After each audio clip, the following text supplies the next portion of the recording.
Olá! Hoje a gente vai desvendar um conceito contábil super importante, o teste de recuperabilidade de ativos, que muita gente conhece pelo nome em inglês, teste de impairment. Para começar, vamos pensar numa situação bem prática. O que acontece quando uma máquina, um prédio ou até uma marca registrada no balanço de uma empresa, na verdade vale muito menos do que o número que está ali no papel? Isso, olha, não é só teoria não. É uma situação com consequências financeiras bem reais, tanto para os investidores quanto para a própria empresa. E o problema é que isso vai muito além de um simples ajuste de números. É sobre ter uma visão clara do verdadeiro valor e da saúde de um negócio. É uma questão de transparência e de confiança no mercado. Bom, para a gente entender como a contabilidade lida com essa distorção, vamos seguir um roteiro. Primeiro, a gente vê o problema e a solução. Depois, quando é hora de testar, como se calcula o valor real, como se reconhece a perda e, por fim, como tudo isso se aplica não só a um ativo, mas a um grupo de ativos. Então, vamos lá? O foco agora é entender esse problema da superavaliação e qual a solução que a norma contábil traz para, digamos, colocar os pés da empresa no chão. E a resposta está aqui, direto da norma contábil, o CPC 01. Basicamente, ela cria um procedimento obrigatório, um verdadeiro choque de realidade para garantir que os balanços reflitam o valor real que a empresa pode recuperar com aquele ativo. E esse é o nome técnico da coisa, perda por desvalorização, ou impairment. É exatamente a diferença que a gente encontra quando um ativo está registrado por um valor maior do que ele realmente vale. É esse número que precisa ser ajustado.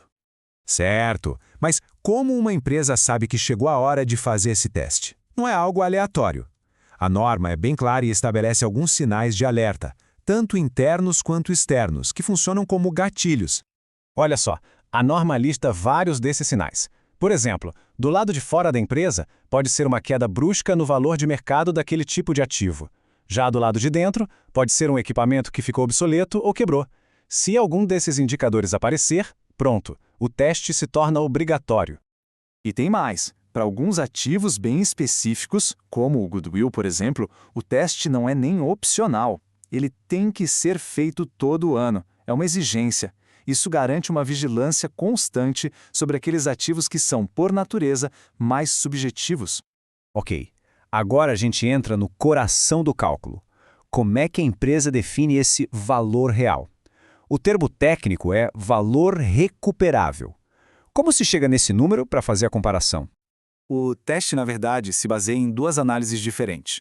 A primeira é o valor justo líquido de despesa de venda. Traduzindo, por quanto a empresa conseguiria vender aquele ativo hoje, já tirando todos os custos dessa venda. A segunda é o valor em uso, que é uma projeção de todo o dinheiro que aquele ativo ainda vai gerar para a empresa se ela continuar usando ele. E aqui vem o pulo do gato. A regra diz que a empresa deve usar o maior valor entre essas duas opções como referência. Ou seja, a norma permite que a empresa adote a perspectiva mais otimista, seja ela de vender o ativo ou a de continuar usando. E aí? Se depois de todos esses cálculos ficar provado que o valor contábil do ativo é maior que o seu valor recuperável, o que acontece? Quais são as consequências? Vamos a um exemplo bem simples para a coisa ficar clara. Imagina um ativo que está lá no balanço por R$1.000, só que o valor recuperável dele, ou seja, o maior valor entre vender e usar, é de apenas R$700. A diferença, que nesse caso é de R$300, é o que a gente chama de perda por desvalorização. É esse valor que vai ser registrado. E aqui está o ponto crucial. Essa perda vai direto para a demonstração de resultados da empresa, ou seja, ela afeta diretamente o lucro daquele período. O impacto é imediato e todo mundo que lê o balanço consegue ver. Mas e quando um ativo não gera caixa sozinho? Pensa numa única máquina numa linha de produção inteira. Ela sozinha não gera receita. É aí que o conceito precisa ir um pouco além do ativo individual. Às vezes, não dá para testar um ativo isoladamente. Nesses casos, a gente precisa olhar para o menor grupo de ativos que juntos conseguem gerar caixa de forma independente. Esse grupo é chamado de unidade geradora de caixa. E esse exemplo que vem da própria norma é perfeito. Uma mineradora tem uma ferrovia particular. Sozinha, a ferrovia não gera dinheiro, ela só tem valor como parte da operação da mina. Então, o teste tem que ser feito na mina como um todo, como uma única unidade. E esse teste em grupo é fundamental para ativos abstratos como o goodwill.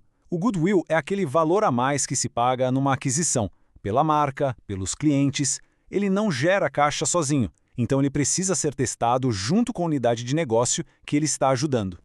E quando uma perda é identificada em uma unidade inteira, a norma define uma ordem para fazer o ajuste. Primeiro, a redução é feita no goodwill. Ele é o primeiro a absorver o impacto. Depois, se ainda sobrar perda, ela é dividida proporcionalmente entre os outros ativos do grupo.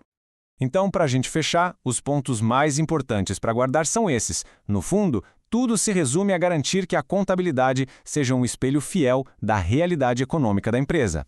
E isso nos deixa com uma reflexão final.